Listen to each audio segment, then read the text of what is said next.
Instagram is one of the most important social media platforms that you can be on if you're a creator, brand, or business. And I know we've all been there. Is there anything worse than publishing a post and hearing crickets? In today's video, I'm going to be sharing my best tips for how to increase your engagement across Instagram, whether you're posting to stories, reels, your feed, IGTV, or Instagram Live, with a few simple strategies that you can start implementing right away.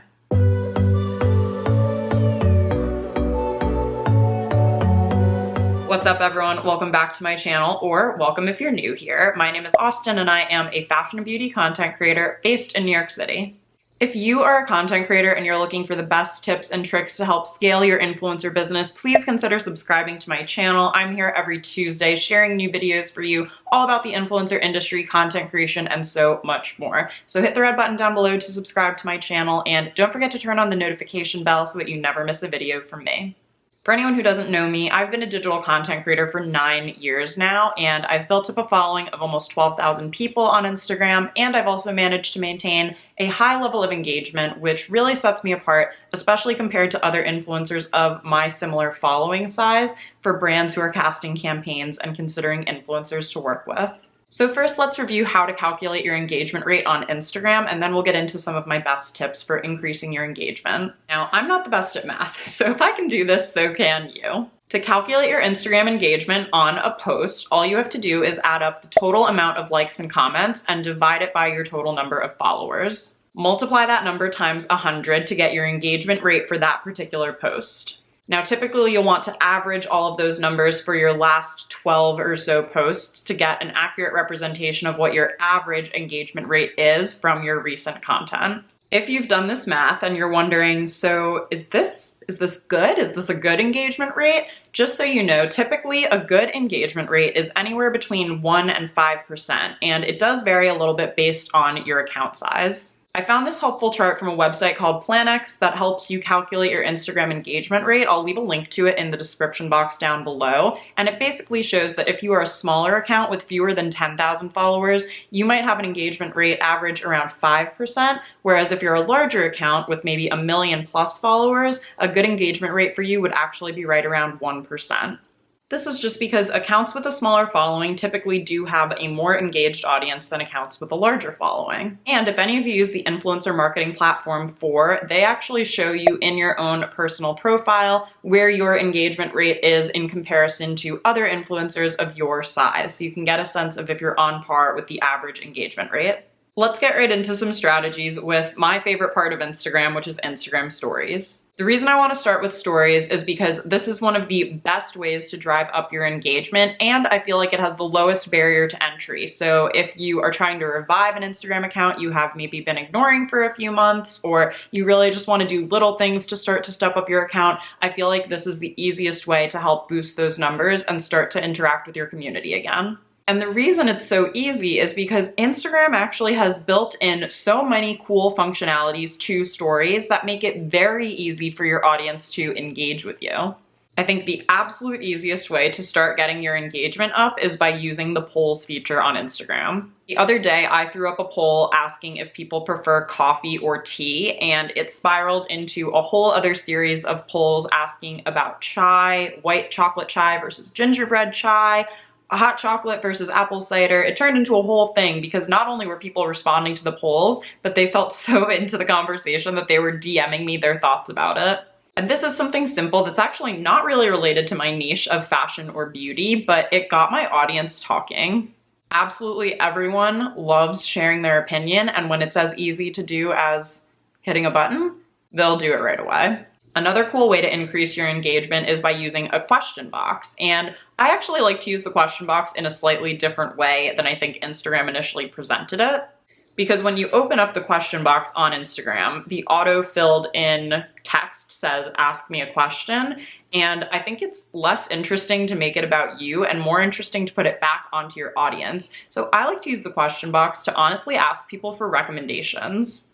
I love asking questions like, where do you guys shop for denim? Or what's the best coffee in New York City? Because people probably have an answer in the top of their head, and it's super easy to just drop it in the question box and share their opinion. And everyone wants to be that person who gives advice or gives a great recommendation, because you remember the people who give you great recommendations for things. So think about what would make your audience actually want to put something in the question box. I think that, again, if you are trying to make it all about you, it's a little less interesting. So getting creative with ways you can involve your community is the key.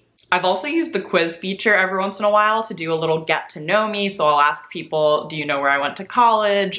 Which New York City borough have I not lived in? And things like that, just to help people get to know me a bit more too. But you can use the quiz to do a ton of different things and get people's opinions on more than one response. Filters are also a great way to increase your engagement on stories. If you find a cool filter, people might be inclined to tap on the filter and try it themselves. I've noticed that some of those quiz and game filters get a lot of reuse and people sharing them on their stories.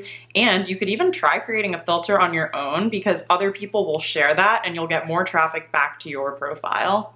You can also use the countdown feature if you have a new digital product coming out, or if you have an exciting brand collaboration that's going to drop, and people can actually turn on reminders to get notified when that countdown is up, so they can come back to your profile and see what you were counting down to. I'll also add, as someone who used to work for a social media platform, that social media platforms love it when you use the features that they've built into the app. So play around with a few of these and see which one works best for you on stories. One last tip for stories where I always see a huge difference is when I actually show up and show my face on stories. People like watching people, and you can even use the auto-generated captions now so that people can watch you talk even if they don't have their sound on. And many people watch stories without sound, so that's a big thing to consider when you're creating content for stories. Let me know which one of these story strategies you're most excited to try in the comments down below. Let's move on and talk about in-feed posts, Reels, and IGTV. And I'm actually batching all of these together because my advice for all three is pretty much the same. I know how valuable your time is, and I don't want to be repeating myself and drag anything out unnecessarily. For all of these different types of posts, you're going to want to be thinking about 4 main ways to generate engagement. You can generate engagement through likes, comments, shares, and saves. The first thing I actually want you to do is pause this video and open up your saved folder on Instagram. And I want you to go back through and look at some of the recent posts that you yourself have saved and ask yourself, what made me save this? You can also look through your Instagram DMs and look at what your friends have been sending you lately. When I look through my saved folder on Instagram, I see a bunch of infographics with good information about social media. I see outfits and makeup looks I want to recreate. I see recipes I've saved. I see cool spots in New York City I want to check out. So those are just a few of the things in my saved section. And then my friend Miranda and I communicate mainly via Instagram DM, and we just send each other things back and forth. So some of the things we've sent each other recently is a meme about The Bachelorette, an update about the Sex and the City reboot, a cool rooftop bar in New York City that we want to check out, when Taylor Swift released her Red track list. So those are just some of the types of posts that you might be inclined to save for yourself, or actually like so much that you share with a friend, or even better, share to your Instagram story. So keeping in mind what will entice someone to send it to a friend or save it for later is really important when you're creating a post. And likes and comments are great too, and they really contribute to your overall engagement as well. So think about something that makes you stop when you're scrolling and actually like a post or even leave a comment there. I think asking a thoughtful question in the caption of whatever you post is a really easy way to increase your engagement as well, because people want to respond with what they think. Maybe you posted an outfit reel with 3 different looks and you ask people to comment which is your favorite, 1, 2, or 3, so that it's really easy for them to leave a comment. So there are a lot of creative ways that you can involve your audience when you post content on social media, because I think the worst thing you can do these days is post and ghost. If you post and pledge to kind of stick around and engage for about 30 minutes after you post, answering any questions if people leave questions for you or replying to their comments, that's a great way to really make your community feel involved. I actually went went through before this video and looked at the posts of mine that have the most likes and comments, just if we're thinking about engagement in general, and I noticed two major themes with them. The first type of content that I noticed got a ton of likes and comments was basically my life events and personal milestones. So when I left my full-time job to pursue content creation, when Andrew and I moved into our new apartment, people really wanted to say, like, congratulations. Even my birthday post from last year had a good amount of likes and comments because people were commenting to wish me a happy birthday. So they can be personal or career related, and they can even be smaller than things like moving or getting a new job. You know, I did a post reflecting on 1 month after I left my job. So the 3 things that I learned back in my first month of being self-employed, and that post seemed to resonate with a lot of people too. The other type of content that always seems to do well for me is seasonal content. Seasonal content gets a ton of engagement. Like, one of my most either liked or commented photos from last year was literally me with a pumpkin on my head. I mean, basic girls love fall. Little tip ahead of the fall season for any of you guys out there who can relate to the love of fall. And before I wrap this video up, I do want to talk about Instagram Live quickly, because even if you're not using Instagram Live now, maybe you're considering using it in the future and can find this helpful. So a few things. First of all, doing a live with another person, I think, is always going to be a bit more engaging than just doing a live on your own, because it can be really hard to talk to the camera endlessly and to not have much of a reaction to go off of. So I think doing a live with someone else, maybe another brand or business who's similar to you, or even just one of your friends to get a free-flowing conversation going, is a lot less pressure than actually just sitting and having to talk through all of your bullet points in a live video. The second thing I would do for a live video is make sure you set a countdown reminder on your stories, like we were talking about earlier in the video, to let people know when you're going to go live, because Instagram will push a notification out to your live, and it'll actually push you to the front of stories. So your live will be front and center for anyone who is on their Instagram app, which is great placement, but let people know before you're going to go live if you want to get the maximum amount of people watching it. And my last tip for live is to constantly throughout the live encourage people to ask questions or share their thoughts either in the direct comments of the live video or the Q&A question box that you have the option to turn on in a live video too, because that's going to give you more material to respond to.